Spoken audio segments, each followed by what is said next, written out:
On this week's show, Playsets in 2.0, what is Disney Originals, and the first ever Toy Box Summit. All this and more on episode number 48 of the Inside Infinity podcast. What's up, guys? This is John Vignacchi, executive producer on Disney Infinity, and you are listening to Inside Infinity, the first official Disney Infinity podcast on the net. Hello, everyone. This is Will with the Inside Infinity podcast, bringing you episode number 48, recorded, I don't even know what the date is, June 30th, 2014. And as you can see, things are a little bit different. You are seeing three ugly faces on the screen instead of just one ugly face at a time. So first up, to my left, Mr. Jason Haynes, co-host of the Inside Infinity podcast. Jason, how are you doing today? Good. It's actually July 1st on Tuesday, remember? That doesn't count because you are from the future and no one else is. But I am doing well, thank you. See, that's all I was asking. Was that too much to ask? Did I say g'day, Will? G'day, Will. G'day, listeners. That is your call sign. You missed it. Yeah. And coming to us from the Disney Infinity Fans Forum and the Inside the Toy Box show, Mr. Pirate Steven. Pirate, how are you doing tonight? Ahoy there, I'm doing pretty good. See, Jason has his good day, mate. You have your ahoy there. I don't have any cool catchphrase like that. I think we need to come up with one. There's got to be a Haunted Mansion catchphrase out there, right? Welcome, foolish mortals. Yeah, that works. That's Yeah, sure. Insult the listeners. Beautiful. No, we don't want to do that. Well, welcome everyone in the chat room. This podcast, along with all of our Inside Infinity podcasts, is brought to you in partnership with the Disney Infinity Fans Forum at DisneyInfinityFans.com. Your one-stop shop for Disney Infinity community, news, rumors, and just all-around chatters. So make sure you check them out. Pirate, you are a forum member and a frequenter of that forum, and it's a place you call home outside of this podcast, huh? Yeah, it's a great, friendly community with just fun stuff to talk about all the time, including our favorite topic, Disney Infinity. Right now, some of the cool things to do is we have frequent giveaways, and currently we're doing a giveaway for you can win a Hawkeye Disney Infinity 2 figure, as well as a invitation, the cool Captain America Shield invitation from the announcement. It's really cool. I actually think the invitation is even cooler than to own the figure, because that's a harder thing to obtain. But definitely, if you want a chance of winning that, go visit the forums and read the topic on that for the information. Awesome. Yeah. Does everyone else hear an echo? Am I echoing, folks that are watching the live stream? If so, no. Looks like we're good. Okay, cool. Yeah, go check out the forums. It should be a great place, and it's a fun community. So definitely check them out. I'd like to say hello to everyone who is watching the show live. Go to DisneyInfinity.tv every week, and you can watch us and chat with us live. We have Q Lanu, who's actually a team member. We have Grinning Ezra, Jazz820, Joe's in there, Ninjographer, who's also a team member, and us on the show. So welcome everyone. Again, if you'd like to chat with us, please do. You can stop by each and every week at 8 p.m. Mountain Time every Monday evening. All right, gentlemen, with that, we do have quite a lot to talk about. Shall we get along with the show and start things off with our community section? Alrighty. This email actually came from the winner of our JV Wreck-It Ralph figure.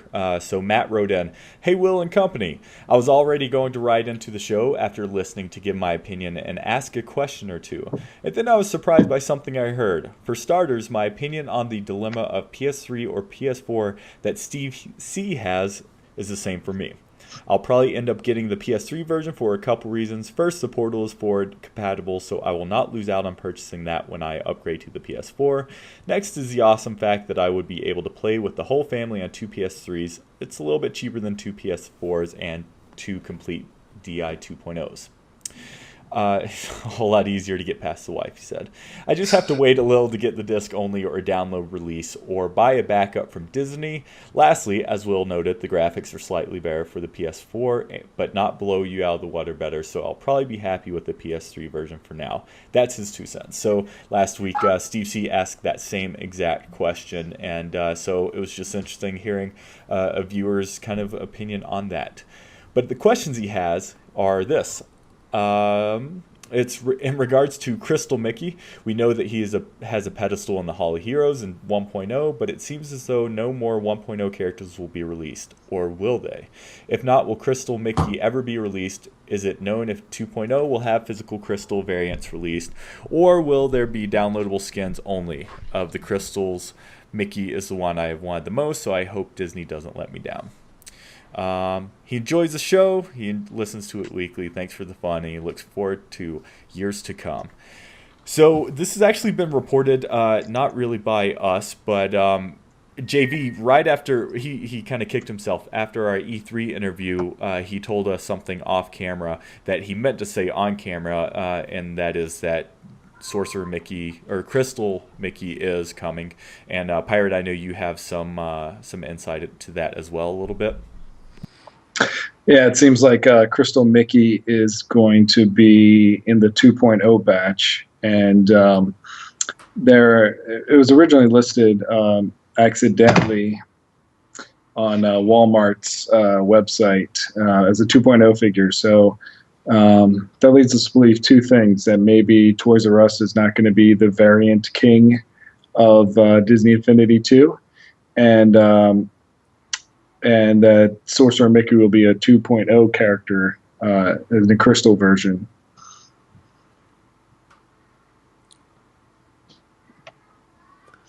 Well, Will's gone mute for some reason, but I got a question. So technically, the base on the in Disney Infinity 1.0, the far left base, that's supposedly where the Mickey was supposed to go. Is that right? I was just in the Hall of Heroes this weekend, and I noticed I still had that open slot, so to speak. It looks like Sorcerer Mickey's in front of those. There's like a little pedestal that can pop up right in front of those crystal pedestals, like he's the king. I mustn't have put that last base. Must have been for the Agent P then, which obviously I haven't gone up to the podium yet. Yeah, and I think some big piece of this news is not only the fact that we are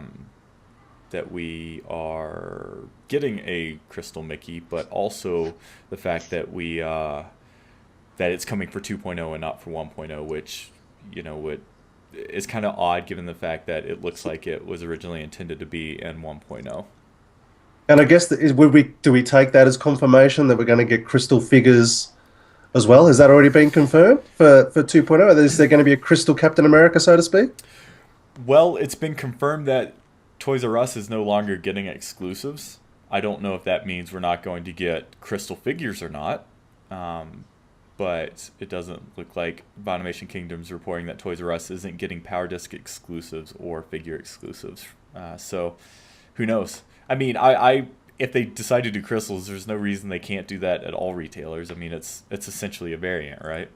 Well, and they've got to have a place to display this crystal figure in-game, so kind of would be weird if they just had this sole Crystal Mickey just by himself somewhere, but it's a possibility. Yeah, because there's infinite possibilities, right? Sorry, of course. I had to jump in there before Pirate could. Cool. Well, anything else to add to either the next gen discussion or point that Matt brought up, or his question? No, I do want to raise that. I think I actually hadn't really, or maybe I had considered it, who knows.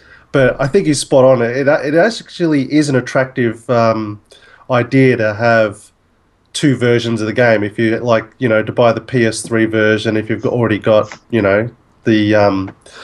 another PS3 or whatever, that's a cool prospect, and that's something you probably do have to consider rather than upgrading to one of the next gen consoles. I think I'm fairly confident in saying I think the experience will feel probably near on spot on. Obviously there'll be bigger toy boxes in 2.0, but nothing I think is going to be like, oh, I wish I had the next gen version. Yeah, I agree. I think y'all haven't hit on the main point. that this person agreed with Steve C. But besides that, you know what? The PlayStation 3 version of DI1 is great as is.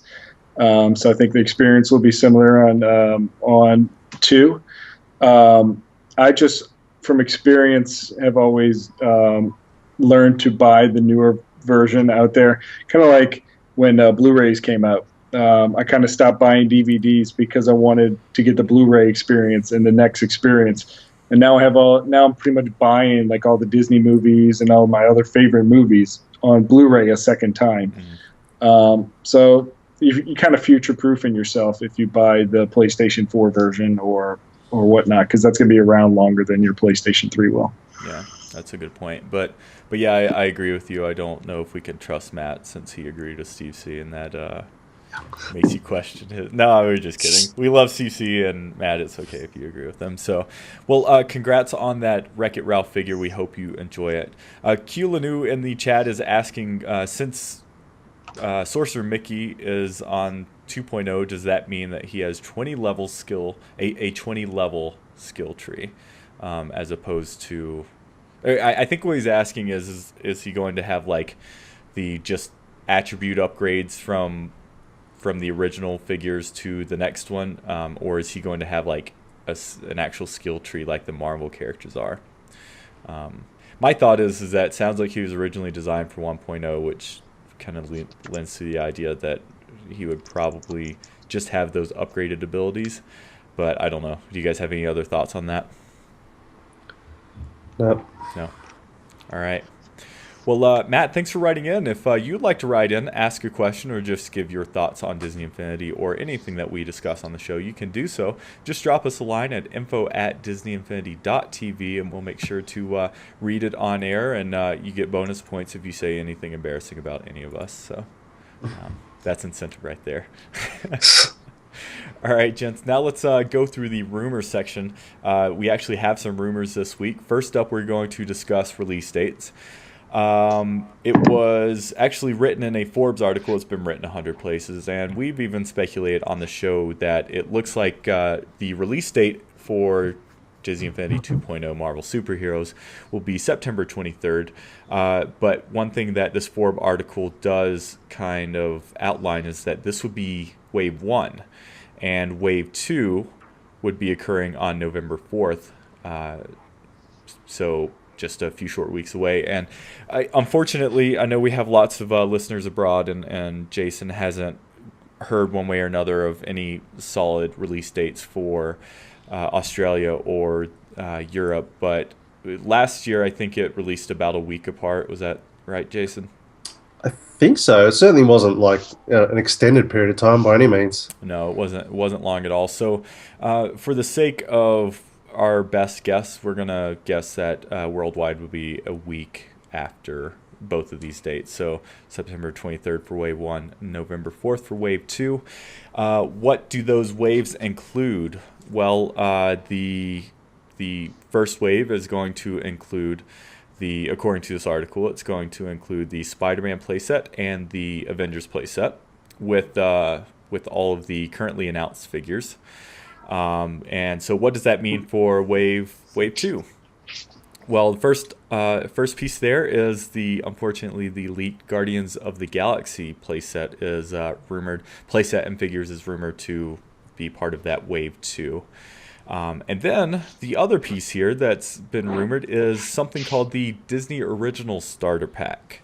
So we know that at launch, September 23rd, we are going to have a Marvel Superhero Starter Pack and Collector's Edition. But what about this Disney Original Starter Pack? So it looks like it's going to be November, and our good friend of the show, Bedazzler, actually wrote in and commented on this. The Disney Original Starter Pack in November makes a lot of sense to him. I think it would be the same game disc as the Avengers Starter Pack disc, but with 3 Disney Original characters and access to the Disney Originals playset. So I think this rumor, it has 2 pieces. It's something called the Disney Originals Starter Pack, which the evidence would suggest that the Originals characters would not be part of the same franchise. And so what do you guys think? Do you think that we would get a starter pack that actually has a Disney Originals playset? And if so, would it be kind of like the original starter pack where each one of those characters has kind of their own playset? Pirate, I'm going to actually send this to you first. Well, first off, I think that I like the November timeline a little better, because most of the stuff that I bought for Disney Infinity 1 were Christmas presents. So I had all this figures and power disc and all these things in the closet waiting to give my kids, and I had to wait to play with them for several months. So if I bought things in November and I'm going to wait a month to play with them, that's fine. But yeah, I totally forgot your question because I wanted to talk about the timeline. But yeah, I think the starter pack would kind of be like the Avengers. It'd probably have the 2 toy box disc and the disc that comes with the game itself. I think it'll be pretty consistent, and like there would be an Avengers play set that would come out, like our play sets we have, Toy Story and such, that you could buy separately, and I think vice versa, they'll have that for whatever the 3 characters are that come with the game. Yeah. Do you agree, Jason?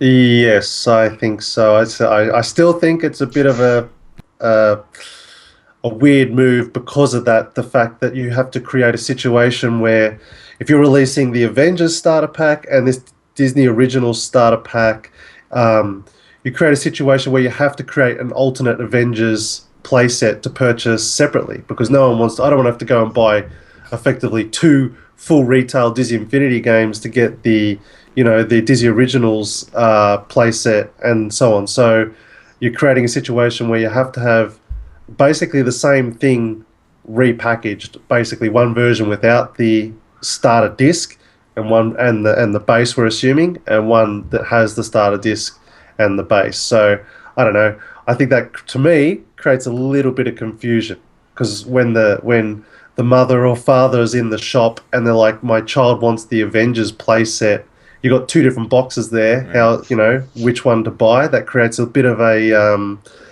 makes it a little bit confusing in retail stores. But I've been a supporter in the past of the idea of having a Marvel starter set and a Disney starter set. So as a Disney fan, I think it makes a lot of sense, and I'd obviously be more excited to buy the Disney starter set, but we all know I'm not going to wait till then.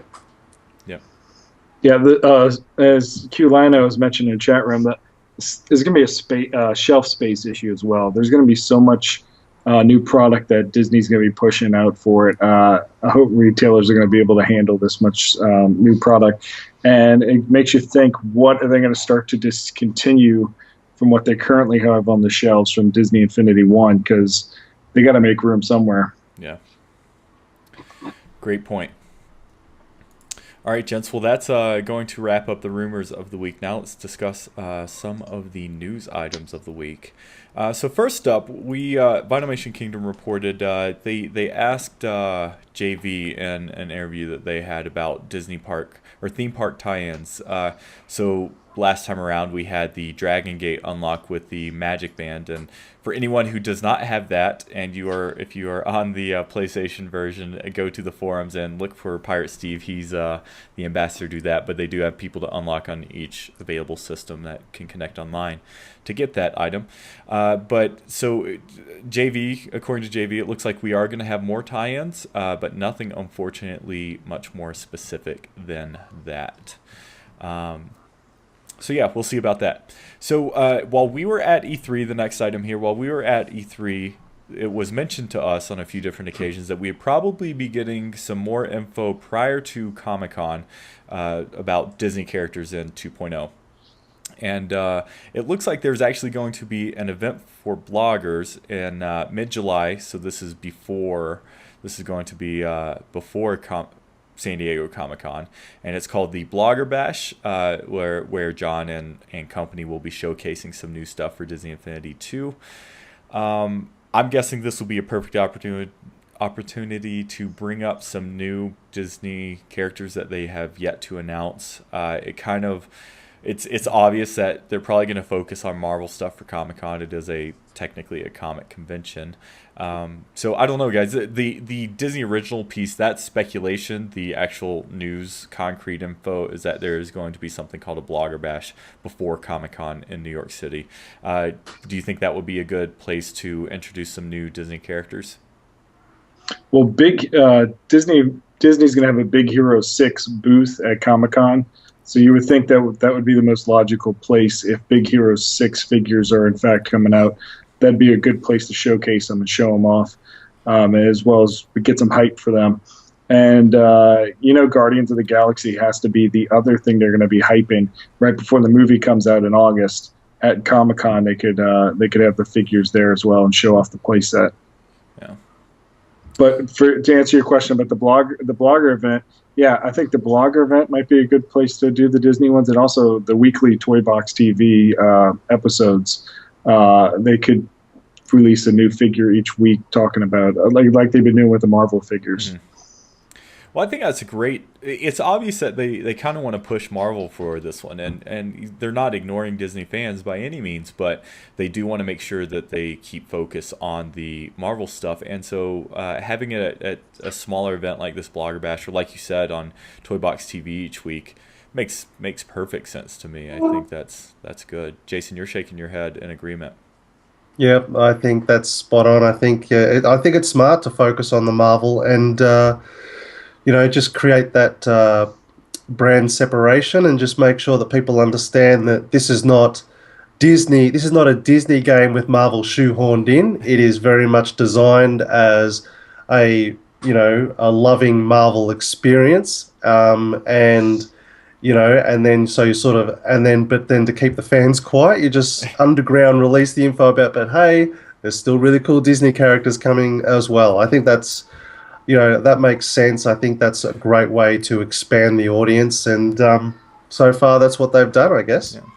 Well, and go ahead, Pirate. I was going to say that at E3, when they talked about the Power Discs that are coming out and showing Darkwing Duck and the Main Street Electrical Parade, I think that was a good way to whet the Disney fans' appetites for what's to come. And knowing that was just, I think, the first 10 out of the 40 Power Disc, and knowing that there's more figures to come, if the games come out in November, there's still a lot of time to go over those new characters. Let's get the Marvel stuff out first and make that a big success, and then they can move on to Disney. And they don't need to stop. They stopped producing stuff for Disney around October of last year. So if they're starting in November, then they can release figures all the way through May or next summer. Really hoping that's the case for 2.0, so we don't have those droughts again. Just to again support your Toy Box TV idea, Pirate. So that show it's directly speaking to the Disney Infinity community, which currently is Disney/Disney video game fans, right? I mean, it's right now the only thing we have is Disney characters in the game, and so I think again that might be a great place to speak to an existing user base and separate itself from that Marvel piece. All right, well, cool. Next up, this is huge, you guys, and I cannot wait to hear your thoughts on this. So this kind of came out of nowhere. Disney Infinity or Disney Interactive announced, what was it, the end of last week, something called the Toy Box Summit. And Pirate, you actually are the one who turned me on to this. You asked me if I heard the crazy news, and it's huge. Last year, so actually, real quick, Pirate, do you want to give it a rundown, or should I just go ahead and read the specifics here? You're better at reading things than I. Okay.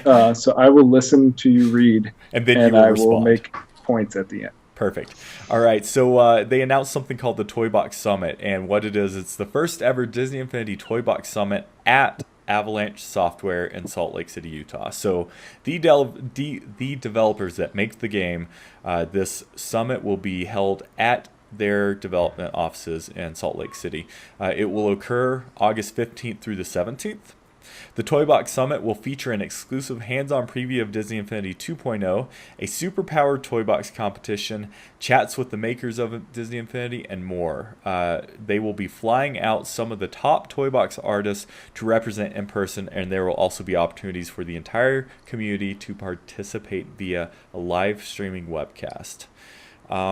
Not only that, there is going to be the opportunity some sort of contest, and it's according to the press release. It's the first ever Disney interactive contest like this, where I think they're going to include 3 additional people.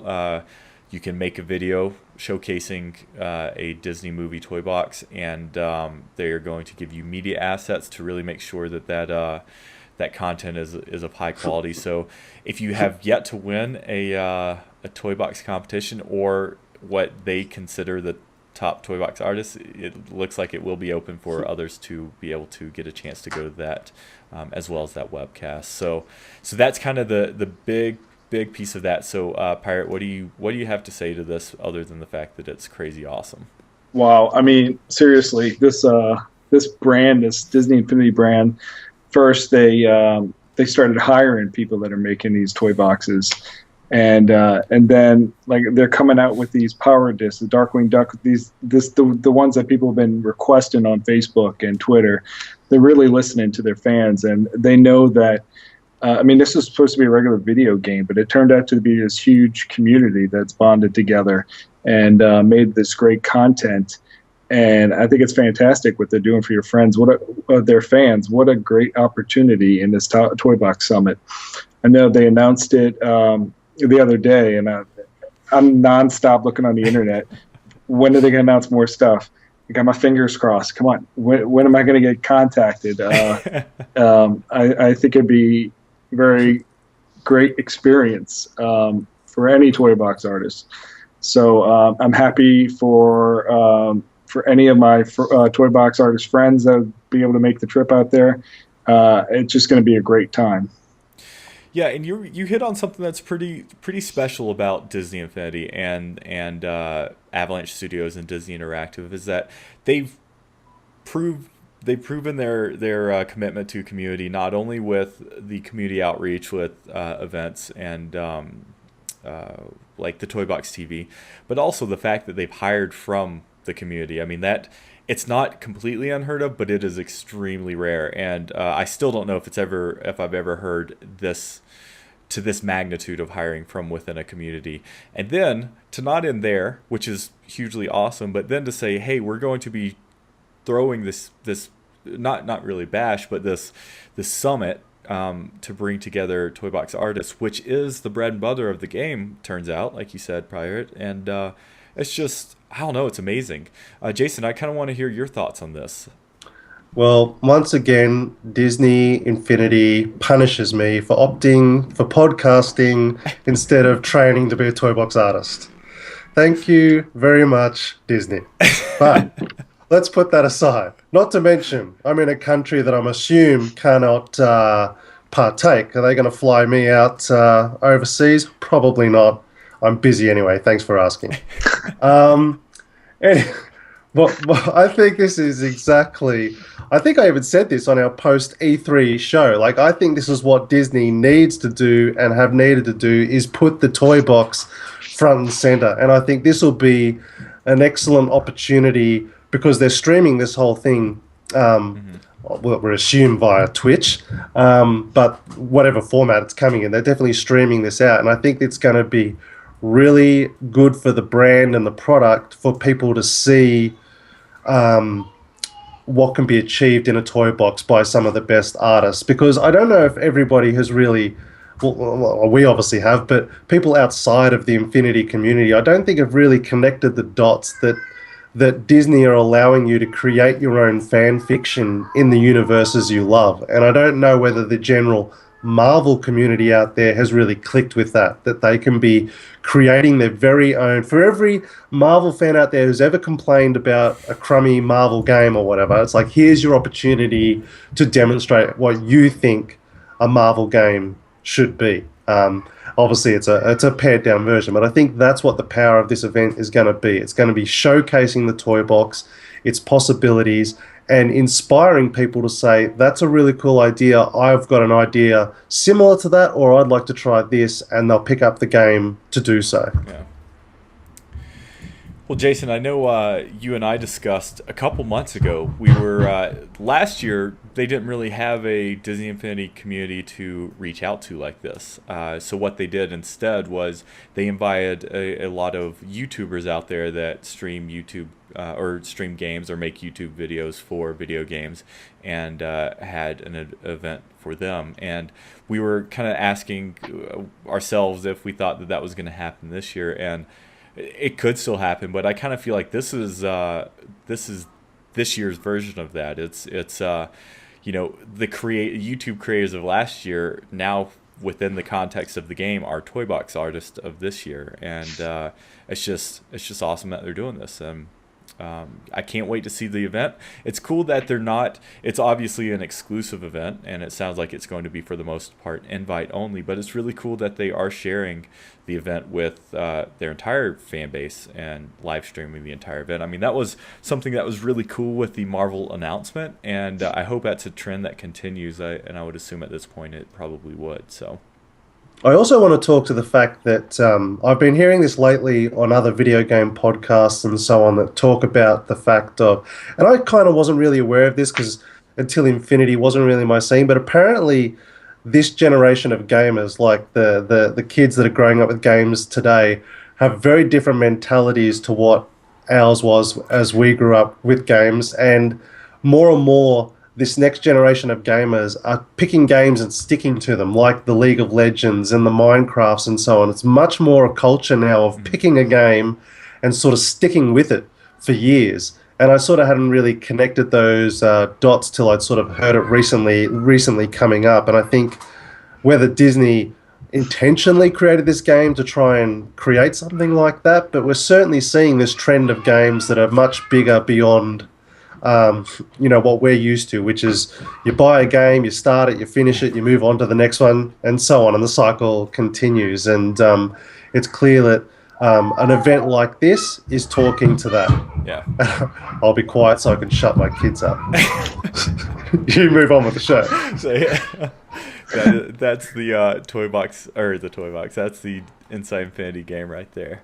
When Jason's kids come on air unintentionally. So it's cool. Well, yeah. I mean, keep it here. Check out the forums because I'm sure they said more news is coming, and the forums I'm sure will be all over that. I can't imagine it not including many of the forum members since so many winners are part of that community, and we'll be sure to talk about it as well. And it just can't wait. They did say, I don't know, Pirate, I kind of got the impression that we'd be hearing something maybe on a Toy Box TV episode pretty soon. Do you think I'm wrong in that, or do you kind of feel that too? Yeah, I feel like every week they'll give us a little bit more, kind of just how they've been teasing all of the play sets and new characters. Each week they might tell you something new that's going to be going on that you're going to want to definitely catch at that event. Yeah, I mean, it's weird to think about, but we're really not that far out. We are a month and a half, more or less, give or take a little bit, to that event. We have next month, July, is going to be crazy busy with this Blogger Bash, Comic-Con, and every other announcement they're going to do, and then we're at launch. So, yeah, I agree. We're going to get news furious and fast. So. Cool. All right. Well, that is kind of the main news items of the week. Now it's time to continue our post E3 discussion. Each week we've kind of been taking a section of information we learned while we were out there at E3 and kind of jumping into it a little bit and with a little more depth. And yes, these are news items, but you've probably seen bits and pieces here and there. So last week we discussed 2.0 figures or characters in game and how they're used, not the figures themselves, but how the actual gameplay is going to differ for 2.0. And this week is going to be a similar topic, except we are going to comment on the playsets. So first things first, E3 was actually the announcement of the SpiderMan playset, and Pirate Steve or Spider Steve, I'm sure that just that made your event. You pretty excited for the SpiderMan playset? Yeah, me and my kids love watching that version of the Spider-Man, which is Ultimate Spider-Man. So we knew all the characters already. And it seems like we're getting a great deal of Power Disc from Spider-Man as well. So definitely looking forward to jumping into that one. Yeah, it's awesome. One thing that's kind of interesting about that playset, and I spoke with one of the devs who was responsible for this mechanic in game on the show floor, and Pirate, I don't know if you played any of the recent Spider-Man games or you, Jason, but they've become a little more complex in the swinging system. It's most modern Spider-Man games have actually had this physics-based system. Well, they discussed that, and they kind of changed it up a little bit for Infinity. You know, it is geared for a diverse audience, and so they want to make sure it was accessible to children. And as Spider-Man or Venom, you can swing no matter where you're at. You don't have to be like directly under a building or under a crane or anything. And it's been interesting. I've seen some discussion on the forums about that. Some people like that, some people don't. When I checked out the playset, and actually, Pirate, I think you had a chance to actually play it in Orlando. I'm not sure. Forgive me. Yeah, I played the Avengers playset, but the ability to swing and not having anything in the area is also with the Lego Marvel Superheroes game. Spider-Man could swing from anywhere as well. That's a good point. I don't think it's a bad thing. I mean, No. think it. I just want to play the game, and I don't want to necessarily be too restricted by what I want to do. Yeah, you want the possibilities to be infinite, right? There you So go. Open why that not door. why not swing from anywhere? So some more rumors that came out of the playsets from the show was unintentionally, it looks like there's going to be a Guardians of the Galaxy playset with all of the main characters. We still haven't heard any word whether or not we're going to see any villains outside of playable villains outside of Venom, but he is kind of a gray character in the words of John Vignacchi. That's how he referred to him as. And Pirate, I know villains are one of your favorites. So if we don't get villains, does that bum you out? Yes. Yeah. Yeah. We've actually seen a toy box promotional picture that shows the Green Goblin riding in the Lola car from Agents of S.H.I.E.L.D. with Venom. So that shows us two things: that characters can sit side by side in a vehicle in this iteration of the game, and also that why is Green Goblin in Lola, which is a toy box power disc, if he's not a toy box character? Totally agree with you on that. Yeah, I know Caesar, when he was there with us at E3, he really he wanted to know if there's going to be playable villains, and hopefully that image that you're referring to means that we might get them. Yeah, I would love to see a Villains Marvel pack that like a 3-pack like they did for the first one, that has Green Goblin, Mysterio, and Loki, because those seem to be there's also MODOK, but he would look kind of awkward as a character, I think. But the other three are great. And Mysterio, I don't think, has even appeared in the Ultimate Spider-Man cartoon series yet. Oh, nice. So I think people would love to play as those guys. Cool. Yeah. Well, so moving on, it looks like there is also going to be something, and we've known this for a little bit, but we have gotten some confirmation on crossover characters, and hopefully this isn't going to be all of them, but it looks like you are going to be able to play with some figures from one playset to the other. The ones that have been mentioned have been Nova, Iron Man, and Hulk. So yeah, what do you guys think? This is pretty awesome, right? It once again provides some additional value to these figures. Yeah, I love the value in being able to play in multiple play sets with them. And it makes total sense because the Hulk is in Ultimate Spider-Man episodes, and so is Iron Man. Mm-hmm. It's all that one Marvel Universe world.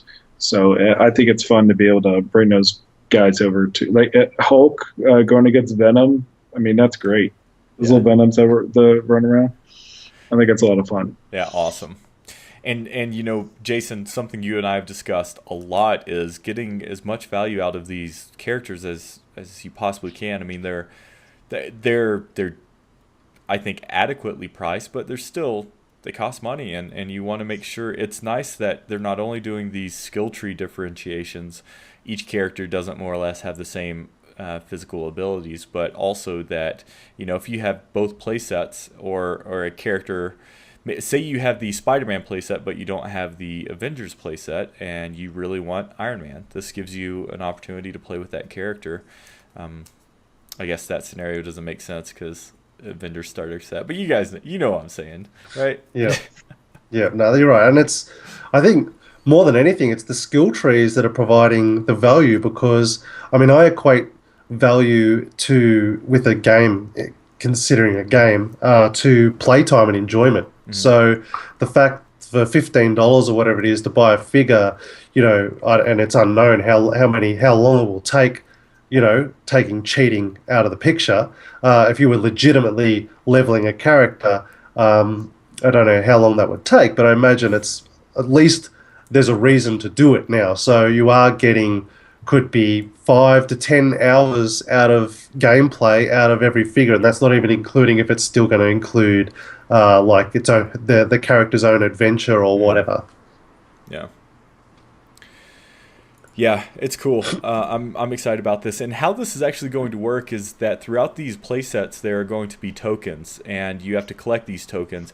The example they gave were 10 Iron Man tokens. We don't know if that figure of the monetary or amount of 10 is going to be consistent with all of these. But what it happens once you collect all of these tokens, it's going to actually unlock a story in that playset. So it's going to, again, it's not just going to be like, oh, I can plop my Iron Man character in the Spider-Man playset. It's like, oh, my Iron Man character is going to have a story in this Spider-Man playset world, which is really cool. I feel like that in the playsets themselves, it's going to enhance it. It fills out the world a little bit more, and it also adds a gameplay mechanic, which is also cool.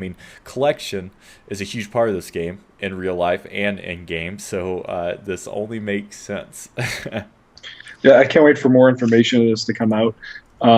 There was a great Guardians of the Galaxy episode in Ultimate Spider-Man, so those characters could possibly go play in that playset. Nova is also a big part of the Guardians of Galaxy comic book series, so maybe Nova will be one of the characters that can go in all three of those.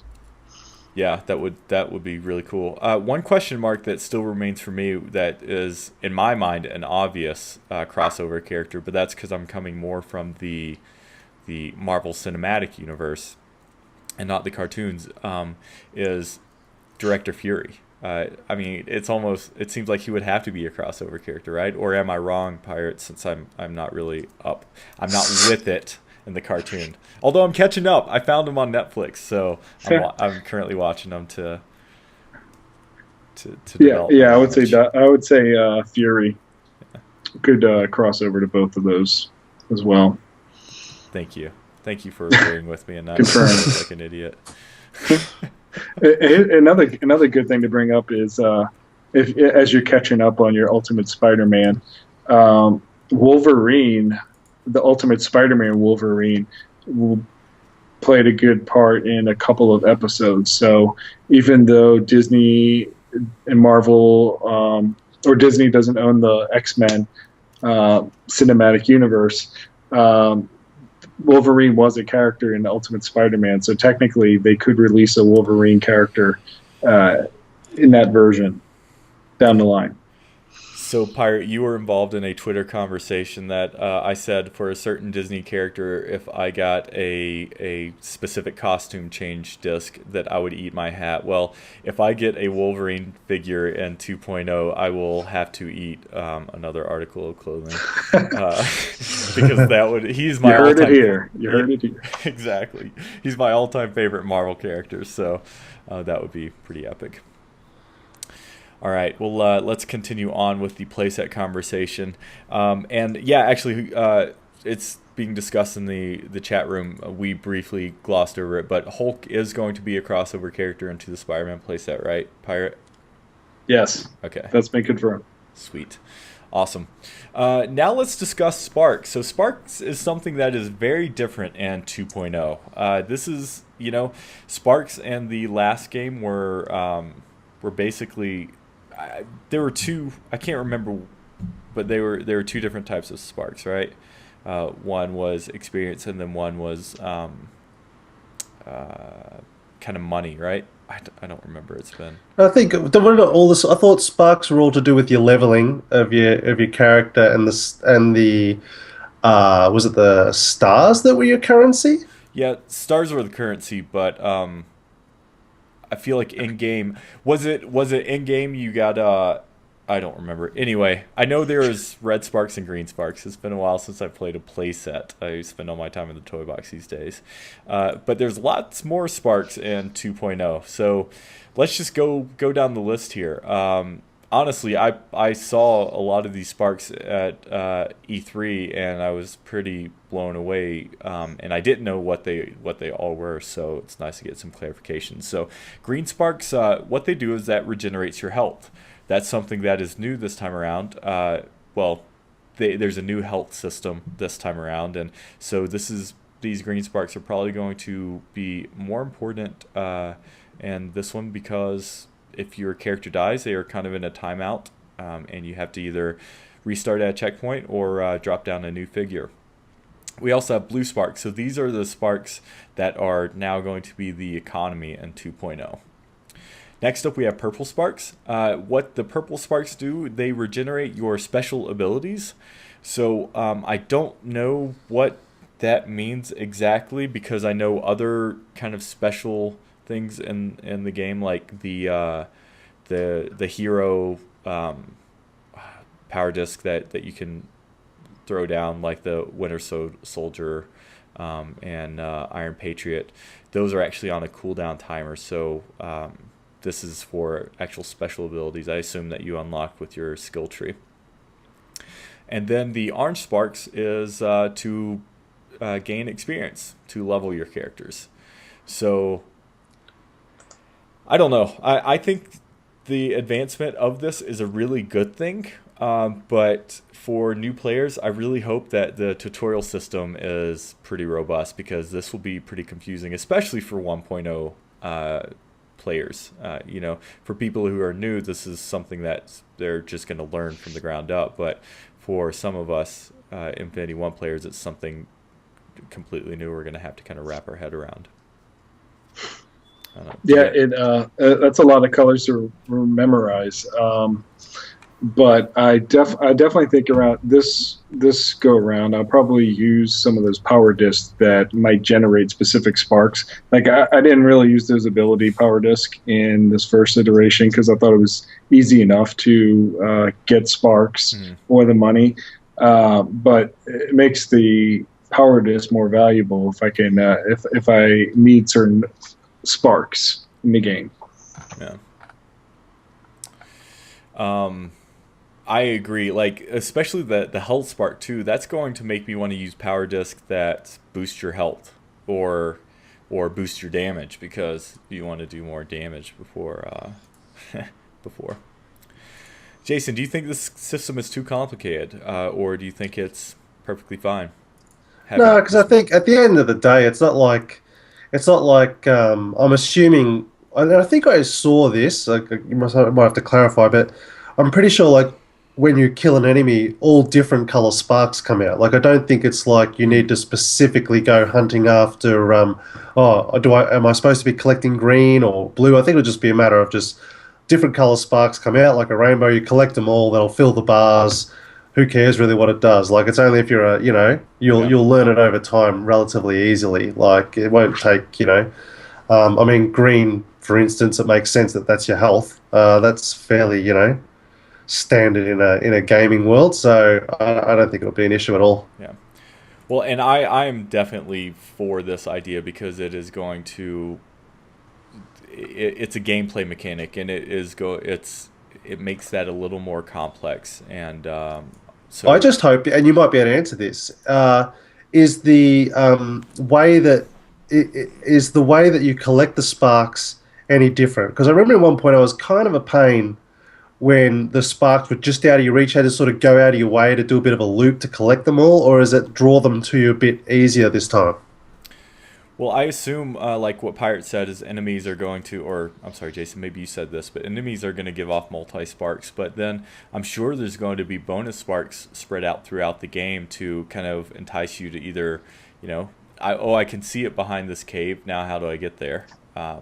And you know what I mean, though, because you know how the sparks scattered on the ground and you had to run over them to walk. It'd be nice if they just automatically gravitated towards you after, killing an enemy. I see what you're saying. I think it will be a combination of both. Like there is a certain magnetism effect again, and I just hope that's bigger than last time. I hope so too. And you know what would be really cool? I wonder if there would be a power disc that brought. Well, there was in 1.0. There was a power disc that I can't remember whether it was an alchemy effect or not, but there was definitely one that would increase your radius that you would suck them in. But I would just thought overall, it kind of made the game a bit of a chore when it came to collecting sparks. So it'd be nice if that was just increased a little bit and then increase that again if you want to tie it to a power disc. Yeah. Just a side note. No, I dig it. I dig it. All right. Well, the next item here is one thing that we've seen in trailers and we speculated on is the scarring of the buildings. And this is actually coming from that another interview from Funimation Kingdom. So it looks like you are going to be able to scar, at least to a point, your buildings. So we've seen Hulk climb up the walls or climb up the side of a building and it left an impression.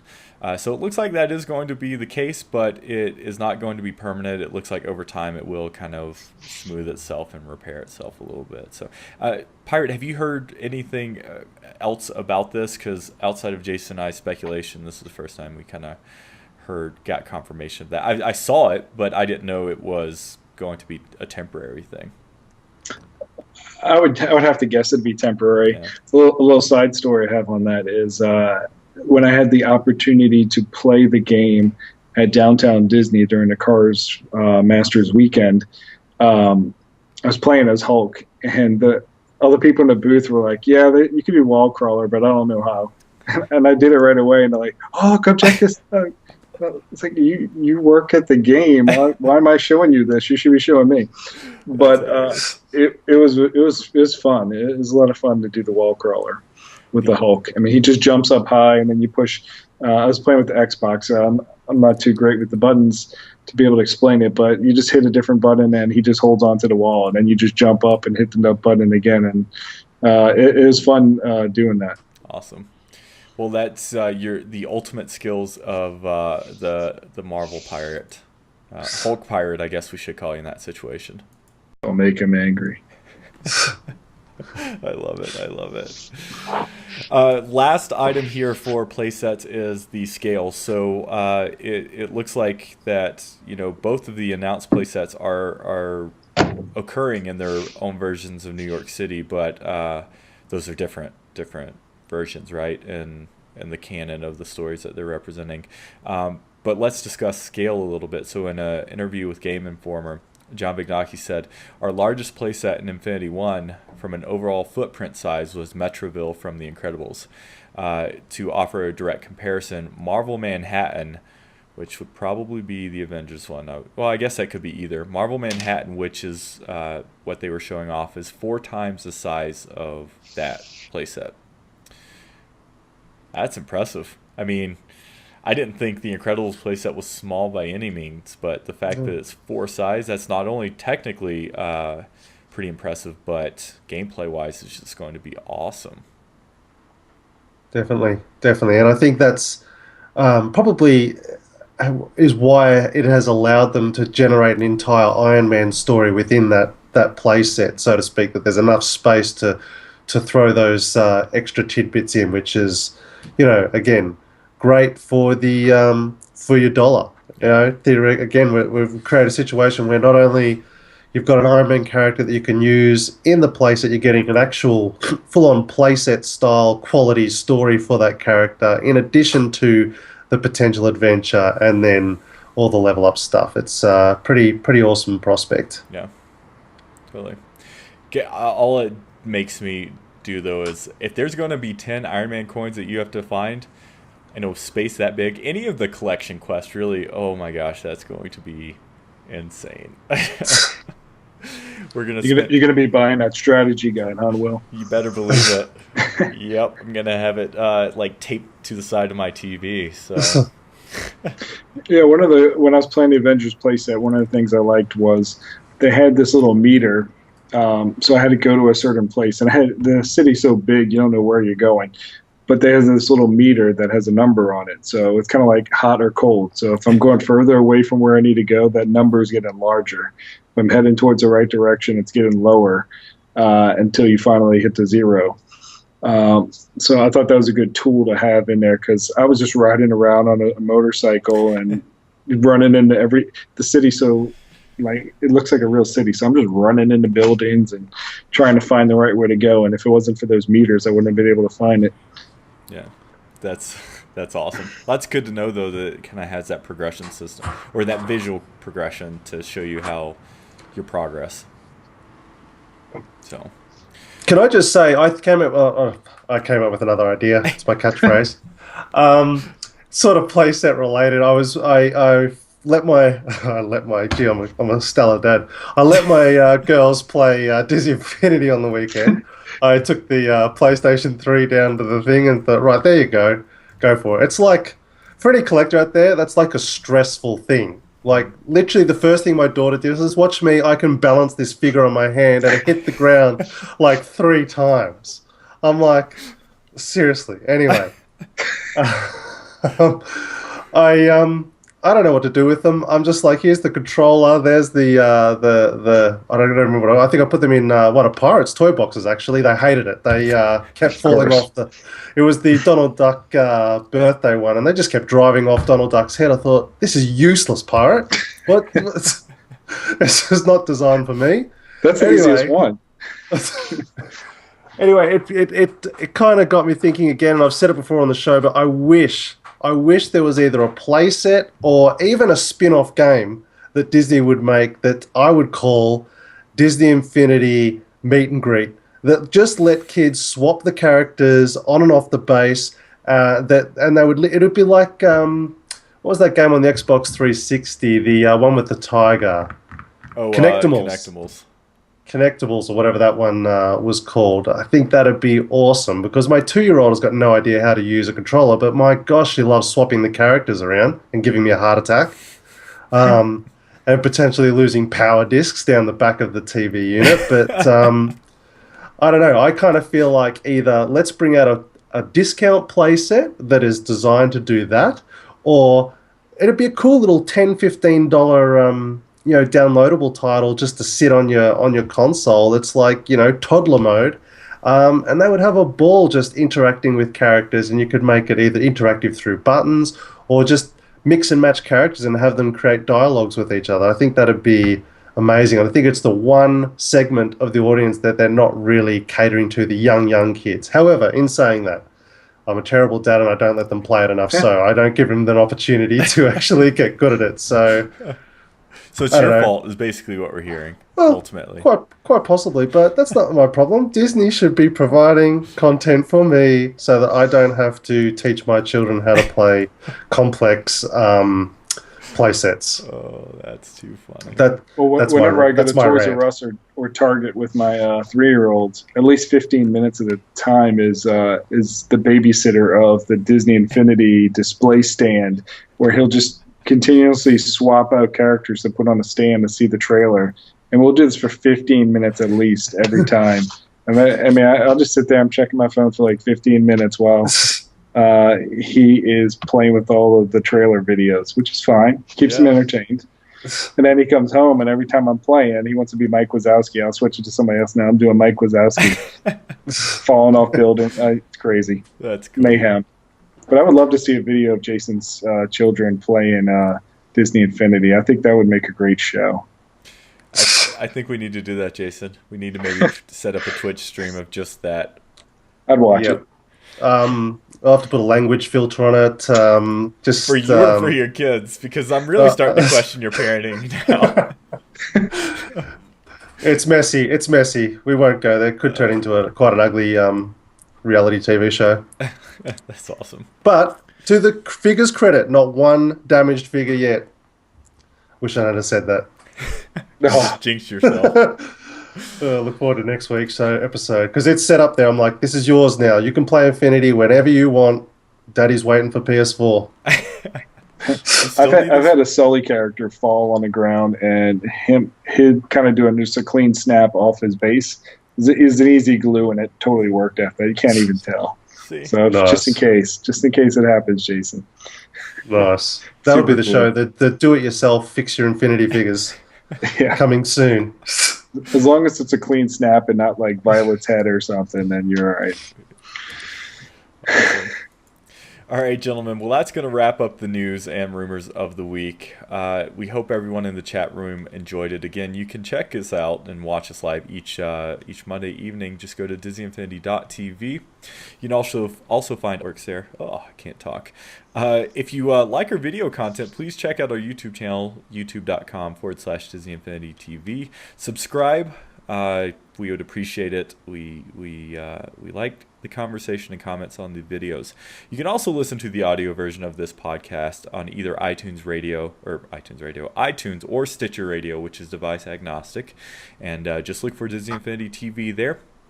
We're a part of the VG Podcasting Network, a network of video game podcasts. And lastly, again, this show and every Inside Infinity is brought to you in partnership with the DisneyInfinityFans.com, Disney Infinity Fans Forum, for all of your Disney Infinity related news, community, trades, rumors, everything. So we hope everyone enjoyed this week's show. Pirate, as always, I want to thank you for joining us tonight, providing us your stellar, charismatic personality. We can't thank you enough for that.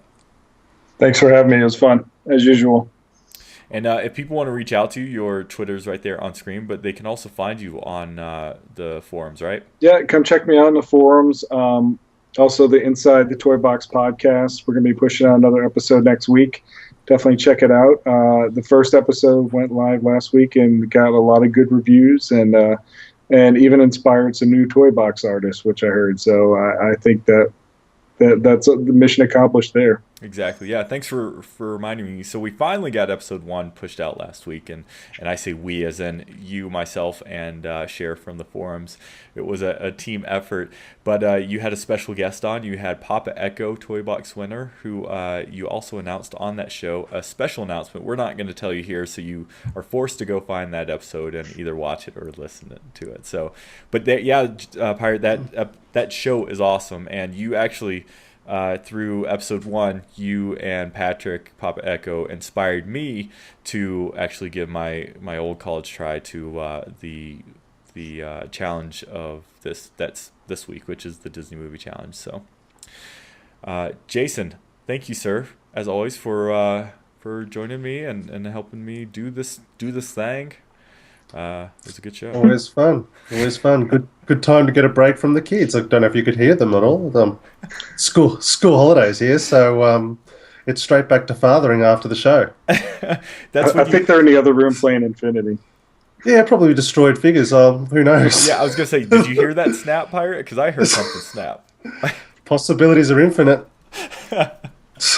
All right, so as you can see, the show was streamed live a little bit differently. We have a Twitch channel too. You can find the show Disney Infinity TV, which that's our Twitch channel, and we are going to be starting to live stream some Disney Infinity. In fact, tomorrow, not tonight unfortunately, but tomorrow I will be finishing off my toy box to submit. So if anyone wants to check out my horrible excuse for a toy box, you can come watch that tomorrow. But just look for us, Disney Infinity TV on Twitch. So, all right, gentlemen, and everyone who is watching and listening, we really appreciate it, and we hope you enjoyed this week's show, and we hope to see you next week. But until then, we hope your week is filled with infinite possibilities.